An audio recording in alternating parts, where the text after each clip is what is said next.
And one more mini vlog. ఆయనకి tiffin పెట్టేసి నేను కూడా టిఫిన్ చేసేసి ఆయనకి టీ పెట్టేసి ఇచ్చేసి ఆయన వర్క్కి వెళ్ళిపోయిన తర్వాత రైస్ కడిగి పెట్టేసి కర్రీ ఏం వండాలని చెప్పేసి చాలాసేపు ఆలోచించాను. ఎందుకంటే ఉల్లిపాయ లేకుండా వండాలి కదా.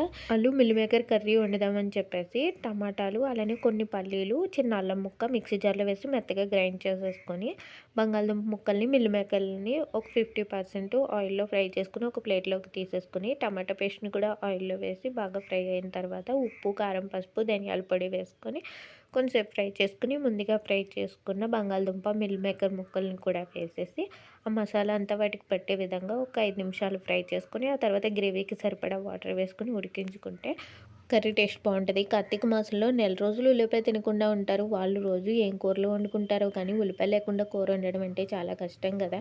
మీరు కూడా కార్తీక మాసంలో ఉల్లిపాయ తినట్లేదా? మేమైతే ఇలా అభిషేకం చేసుకున్నప్పుడు సోమవారం అప్పుడు మాత్రమే ఉల్లిపాయ మానేసాము. ప్లీజ్ వీడియో నచ్చినట్లయితే లైక్ చేయండి. Thank you.